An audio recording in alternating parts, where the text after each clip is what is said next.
Bonjour à toutes et à tous. On est dans un marché très divisé, certains pensent qu'on est vraiment à l'aube d'un bull run, d'autres pensent que le meilleur est derrière nous. Aujourd'hui, on va voir plusieurs indicateurs qui vont aller un petit peu dans les deux sens, puisque mon but c'est d'être objectif et de vous montrer plusieurs échantillons de data. Bien sûr, un vrai analyste doit savoir aller chercher la data la plus pertinente. Et donc aujourd'hui, je vais vous montrer un petit peu comment on peut utiliser l'analyse on-chain pour se faire une idée de ce qui se passe sur ce marché. C'est parti. Bonjour à toutes et à tous et bienvenue dans ce Morning Bull Run. Ici Zephyr, je suis ravi de vous retrouver. Et avant de commencer à vraiment creuser et rentrer en profondeur dans la data on-chain, eh bien on va faire un petit point bien sûr sur les actus parce qu'on a beaucoup de choses qui sont en train de se passer. On a déjà dans un premier temps Ethena et Securities qui sont en train de lancer Converge, une nouvelle blockchain qui est Ethereum compatible, qui va servir à échanger et stocker des actifs tokenisés. Donc Ethena, c'est un projet dont on vous parle souvent et depuis un petit moment. Et Securitize, c'est tout simplement l'entreprise qui est chargée de tokeniser les fonds pour BlackRock. Donc c'est vraiment une entité extrêmement importante. Vous le savez, BlackRock est fortement présent sur la blockchain, a de plus en plus d'activités on-chain.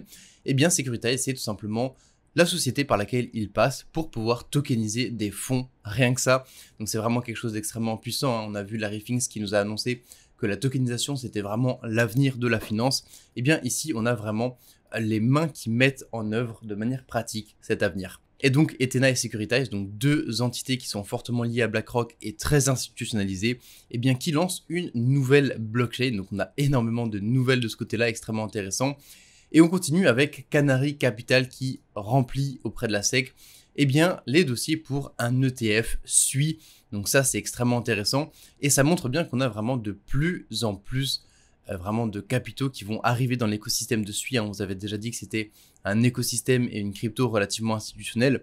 Et bien là ça se confirme, on a quelque chose qui est de plus en plus demandé puisque forcément s'il y a des demandes d'ETF qui sont posées, c'est qu'il y a forcément des personnes qui sont demandeuses d'un point de vue institution et particulier fortuné d'acheter ces fameux ETF SUI. Encore une fois, les ETF, c'est vraiment quelque chose qui va faciliter l'achat et la détention de SUI. Ça va diminuer la charge administrative pour les personnes qui voudraient en acheter. Ça va apporter de la régulation, ça va apporter vraiment beaucoup de choses. Et donc, c'est un excellent signe sur le long terme. On a également, bien sûr, Michael Saylor qui a annoncé un rachat de Bitcoin de la part de son entreprise Strategy. Donc ça montre encore une fois qu'on a un des mastodontes les plus puissants qui soit sur l'écosystème crypto. Alors bien sûr, maintenant on a la réserve nationale de Bitcoin aux États-Unis qui a été mise en place. On a beaucoup de personnes d'ailleurs qui ont mal compris vis-à-vis de cette stratégie, qui pensent que les États-Unis ne vont pas en racheter. On a eu quand même une annonce en parallèle de cette réserve nationale, je tiens à le préciser, qui disait clairement que les États-Unis pouvaient mettre en place des stratégies neutres visant l'acquisition de Bitcoin. Donc c'est pas parce qu'ils vont pas dépenser directement de l'argent pour acheter du Bitcoin qu'ils ne vont pas en acquérir. Et donc des stratégies neutres, c'est quand même un terme qui est extrêmement large, qui est extrêmement dans lequel on peut rentrer beaucoup de choses. Et donc ça veut dire qu'on a beaucoup de moyens pour les États-Unis d'acquérir plus de Bitcoin par la suite. Et donc bien sûr, aujourd'hui on parle juste de Bitcoin, mais peut-être que dans la suite on aura d'autres actifs. On parlait déjà d'ailleurs de conserver, d'après ce que j'ai vu, les actifs qui étaient déjà détenus par les États-Unis. Donc ça prend en compte déjà beaucoup de crypto-monnaies différentes. Mais voilà, moi je pense que sur le long terme, on va avoir une réserve qui va s'étendre à d'autres crypto-actifs, probablement de l'Ether dans un premier temps. Et ça, c'est une excellente chose. Donc voilà, n'hésitez pas à me dire si selon vous, on va avoir d'autres actifs que le Bitcoin dans cette réserve nationale. Moi, je pense que ça va être le cas, mais on peut avoir des arguments dans les deux sens. Donc n'hésitez pas à me donner votre avis. Et de notre côté, on continue avec l'analyse on-chain. Donc on va voir rapidement, tout simplement, que nous dit la data sur l'avenir du marché, puisque la data on-chain, c'est quelque chose qui ne ment pas. Et bien sûr, on a souvent du pour, on a souvent du contre. Et aujourd'hui, on va essayer de faire un tour un petit peu plus global du marché que juste vous montrer un indicateur pour ou juste un indicateur contre. On va essayer de comprendre, de vraiment se mettre dans la peau d'un analyste on-chain. Je vais vraiment essayer de vous faire comprendre comment on travaille et comment on utilise différents indicateurs. Donc on va commencer par deux indicateurs qui sont plutôt positifs. On commence par ici Bitcoin Exchange Net Position Change. Donc ça tout simplement ça va nous donner les variations de Bitcoin sur les exchanges, donc les entrées et sorties. Vous avez en vert ici les entrées et en rouge les sorties. Donc quand on a une entrée ici de Bitcoin sur les exchanges, ça veut dire que les personnes vont vendre ces bitcoins de manière générale. Et quand on a des sorties, ça va être pour de la détention de bitcoin à froid. Et donc, qu'est-ce que vous voyez? Vous voyez que sur la période très récente, on a beaucoup beaucoup de bitcoins qui sont sortis des exchanges. Quand est-ce que c'était arrivé? La dernière fois, c'était arrivé tout simplement après la faillite de FTX. Hein. Pour ceux qui étaient là, on s'en souvient bien sûr encore, c'était en novembre 2022, octobre-novembre. Et donc ici, qu'est-ce qu'on a eu? On a eu forcément une grande crise de confiance sur les exchanges, hein, puisque FTX était quand même à l'époque le gros numéro 2 des exchanges. Et donc on a une grosse crise de confiance et donc beaucoup de bitcoins qui sont sortis. Mais il faut comprendre que les exchanges, c'est un des supports principaux de l'offre de Bitcoin. Et donc, s'il y a moins de Bitcoin sur les exchanges, il y a moins d'offres. Et vous le savez, un marché financier, c'est toujours l'équilibre entre l'offre et la demande. Donc, si l'offre diminue avec une demande constante, eh bien, on a des prix qui s'apprécient. Et vous le voyez, hein, à chaque fois qu'on a eu des diminutions drastiques de l'offre sur les exchanges, ça s'est accompagné, eh bien, juste après d'une explosion du prix du Bitcoin. Et donc, ça, c'est une excellente nouvelle pour nous. Donc, on a un indicateur qui est vraiment plutôt bullish ici, qui est vraiment dans une phase où on a beaucoup de Bitcoin qui sont sortis. Et donc, ça risque de créer un choc de l'offre et de la demande, si bien sûr, demande il y a. On continue avec le MVRV Z-Score, donc ça c'est tout simplement une mesure de la rentabilité moyenne du marché. Donc ça va vous montrer, eh bien, est-ce qu'on a des investisseurs qui en moyenne sont rentables sur le marché. Et donc plus ils vont être rentables, bien sûr, plus la barre va aller haut, hein, l'indicateur est en orange ici. Et vous voyez qu'on a une zone clé, une zone qu'on a mis ici en rose, en rouge, eh bien pour la visualiser mieux, qui commence au 7 et qui se termine au 9. Et vous voyez qu'à chaque bull run, historiquement, sans exception, eh bien, on a atteint ces 7 de MVRV Z-Score. Donc, ces 7 de rentabilité moyenne du marché. Alors, ce qu'il faut comprendre, c'est qu'on a une zone que l'on vient chercher systématiquement en période d'euphorie. Et donc, où on en est actuellement sur le marché, on voit qu'on a difficilement atteint les 3. Alors, il est possible, bien sûr, qu'on ne vienne pas chercher les 7 à ce cycle, mais il est très peu probable qu'on termine ce cycle sans vraiment une grosse zone d'euphorie, sans vraiment un intérêt massif des particuliers qui se mettent à acheter du Bitcoin sans vraiment regarder le prix, hein, c'est comme ça que ça arrive un bull run. Et donc, qu'est-ce que ça veut dire pour la suite? Ça veut dire qu'on va probablement avoir une période d'euphorie qui va arriver un jour ou l'autre. Alors bien sûr, il est tout à fait possible que l'on n'ait pas cette période d'euphorie, mais c'est quand même toujours une question de probabilité. Et il est hautement probable que ça arrive. Si l'analyse on-chain vous intéresse et que vous voulez en savoir plus, on vous a partagé tout un extrait du rapport qu'on a fait pour la communauté privée que l'on chouchoute vraiment particulièrement. Vous avez ici 10 minutes où je vous explique vraiment les bases de l'analyse on-chain. Donc ça se trouve directement sur le canal Telegram, vous avez le lien en description si ça vous intéresse. Et donc ici je vous explique vraiment comment on en arrive à analyser de la data on-chain, d'où ça vient, pourquoi c'est disponible et pourquoi c'est aussi puissant. Vous avez également 2 graphes qui sont analysés, donc si ça vous intéresse, ça se passe en description. Et nous de notre côté, on continue avec eh bien, 2 graphes qui cette fois-ci vont être plutôt péjoratifs, plutôt négatifs vis-à-vis de l'avenir de Bitcoin. Ici, on a la variation des détentions des détenteurs long terme. Alors qu'est-ce que ça veut dire? Ça veut dire que quand on va avoir des barres vertes, ça veut dire qu'on va avoir des détenteurs long terme qui sont de plus en plus nombreux et de plus en plus puissants, donc qui accumulent du Bitcoin. Et quand on va être sur des barres rouges, ici, ça veut dire que les détenteurs long terme vont se séparer de leur Bitcoin tout simplement. Et qu'est-ce qu'on voit? On voit que, eh bien, quand on a des ventes des détenteurs long terme, donc sur les périodes rouges, on voit que sur ces ventes des détenteurs long terme, en général, on arrive sur des sommets de cycle. Vous voyez, à chaque fois, quand on arrive vraiment sur le haut, on arrive sur les pics ici de vente des détenteurs long terme. Et où est-ce qu'on est actuellement? Eh bien, on vient d'avoir un gros pic de vente des détenteurs long terme. Donc ça, c'est quelque chose qui est plutôt négatif. C'est quelque chose qui nous montre que on a des détenteurs sur le long terme qui sont plutôt en train de se séparer de leur Bitcoin. Mais ce qu'il faut comprendre, c'est que vous avez toujours énormément de Bitcoin qui sont dans leurs mains. Ce qu'il faut vraiment voir ici, c'est que toutes les barres vertes ici, ce sont des choses qui sont entrées dans les mains des détenteurs long terme. Et en rouge, c'est ce qui en est sorti. Et vous voyez que quand même, globalement, l'air sous la courbe verte, elle est beaucoup plus importante, elle est beaucoup plus grande que l'air sous la courbe rouge si on fait un total. Donc certes, on a une diminution, certes, on a un graphe qui est plutôt négatif, mais ça ne nous empêche pas d'avoir dans le futur un autre graphe qui va être beaucoup plus rouge ici, à l'occasion d'une montée de prix qui va être beaucoup plus importante. Donc si on s'en tient à là, on a effectivement la possibilité qu'on soit sur un sommet local, hein, et d'ailleurs c'est ce qu'on est en train de vivre avec la petite correction qu'on a vue. On a d'ailleurs un début de réaccumulation des détenteurs long terme. On voit ici que depuis le 22 février, le 21 février, eh bien on a une réaccumulation, vraiment une augmentation qui revient des détenteurs long terme, mais on voit qu'on a eu un sommet local. Donc on a quelque chose qui est plutôt négatif sur du très court terme, mais ça ne va pas nous empêcher, selon moi, d'aller chercher de nouvelles performances, de nouveaux sommets sur le Bitcoin sur du plus long terme. Et enfin, on a beaucoup parlé de Bitcoin, et c'est logique, parce que c'est vraiment la crypto-monnaie la plus capitalisée et le métronome du marché. Mais je voulais faire un petit point rapide aussi avec vous sur Ethereum, puisqu'on a quelque chose qui est assez effrayant du point de vue de la supply en profit. Ici, vous avez un graphe qui va vous dire tout simplement quel est le pourcentage des Ethers qui est détenu à profit. Donc quand on va arriver en zone rouge ici, c'est qu'on va être au-dessus des 95% des Ethers qui vont être détenus à profit. Et quand on va baisser, eh bien forcément, on va avoir des Ethers qui vont être beaucoup moins à profit. Donc c'est le graphe bleu que vous avez ici. En noir, vous avez bien sûr l'évolution du prix de l'Ether. Et vous voyez qu'avec la correction qu'on est en train de vivre, eh bien on a une chute drastique du nombre d'Ethers qui sont détenus en profit. Et vous voyez qu'on a une chute tellement importante qu'on est revenu à des niveaux qu'on n'avait pas vus depuis essentiellement la fin de ce bear market. Vous voyez qu'ici, quand on était en juillet 2022 à peu près, on avait moins de 50% des adresses qui étaient en profit. Et vous voyez que sur la période la plus récente, c'est un niveau qu'on est revenu chercher. Vous voyez qu'on est venu taper ici les 47% de supply en profit. Et donc c'est quelque chose qui est vraiment très faible et qui nous montre qu'on est plutôt sur une fin de cycle, voire un début de cycle. C'est un petit peu la même chose sur un cycle du coup. Mais ce qu'il faut comprendre, c'est qu'on a vraiment quelque chose d'assez très négatif ici sur l'Ether, puisqu'on voit qu'on a une correction qui est très forte, un retracement qui est très profond, et donc quelque chose qui est plutôt mauvais sur le prêt à long terme. Alors d'un autre côté, dans chaque crise se trouve une opportunité, et donc peut-être que l'Ether va s'en relever encore plus fort. Vous voyez qu'on n'est quand même pas non plus descendu en dessous des 30% d'adresses en profit, qui est vraiment une zone clé sur Ether et qui est quelque chose que l'on n'a pas atteint sur ce cycle.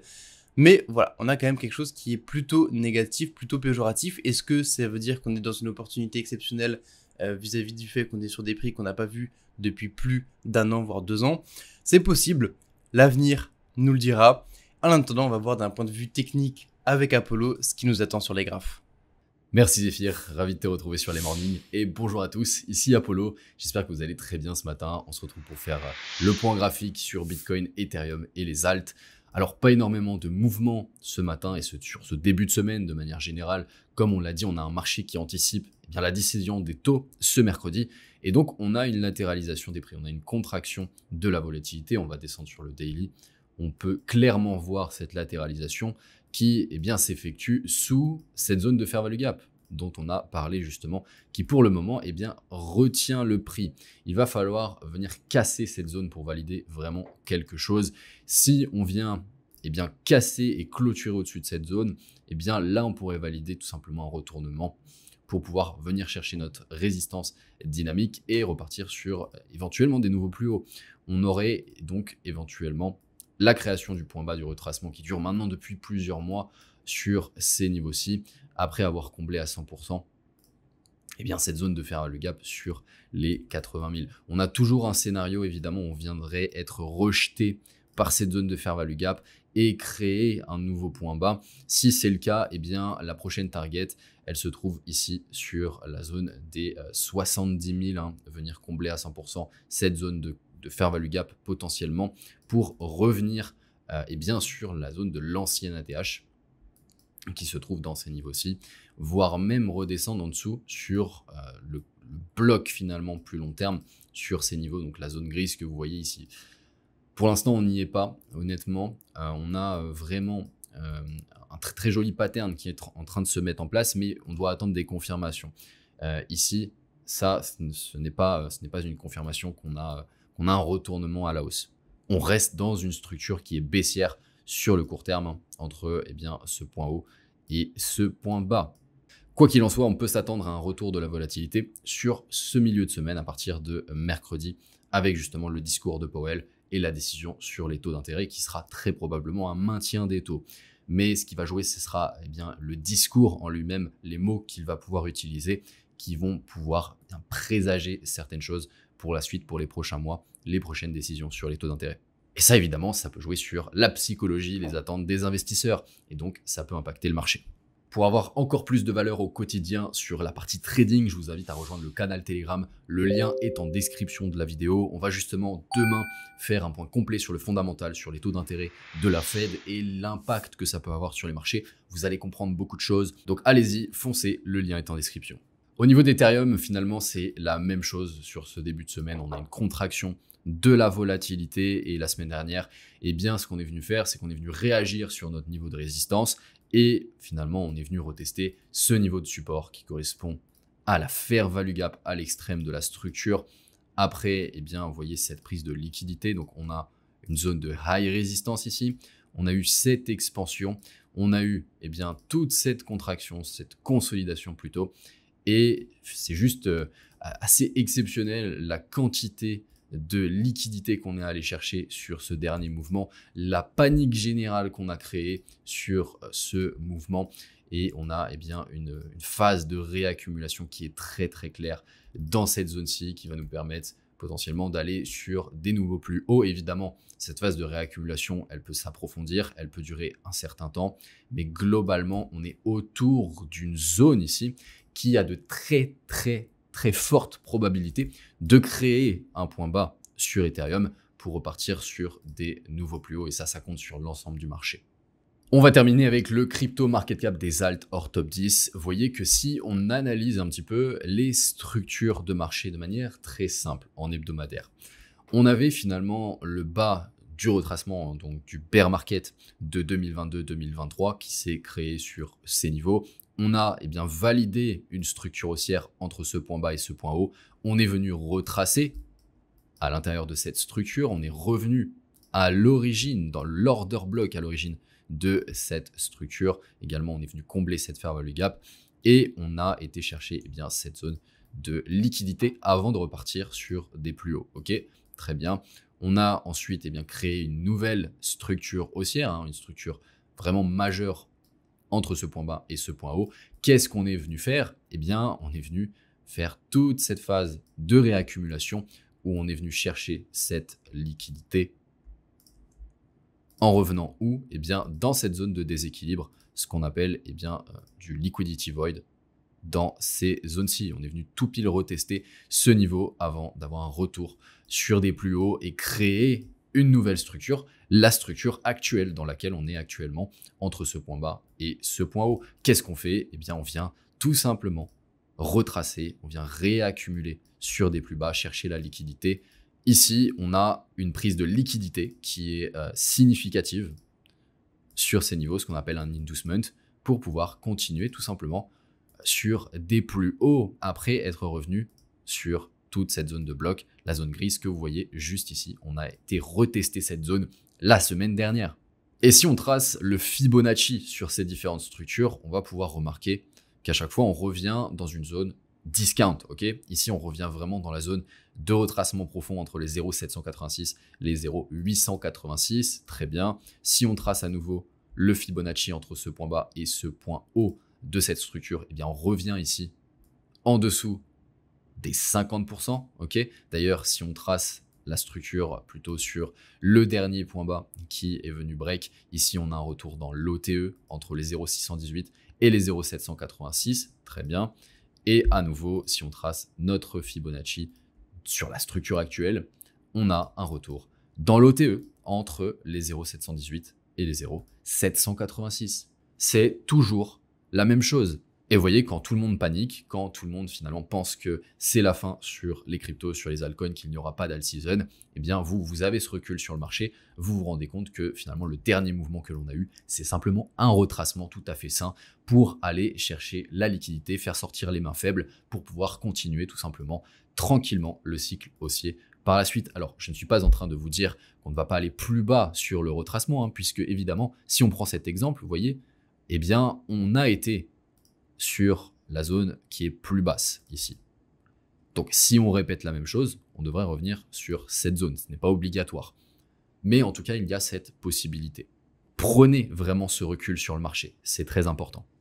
Avant de se quitter les taurus, je vous donne rendez-vous ce soir à 18 h pour l'épisode 3 de notre playlist de formation trading sur YouTube. Ça vous laisse le temps de regarder les 2 premiers épisodes pour suivre l'aventure avec nous. Likez cette vidéo, abonnez-vous et activez la cloche des notifications pour être certain de ne rien manquer. Je vous souhaite une très belle matinée. Je vous dis à tout à l'heure. C'était Apollo. Ciao, ciao.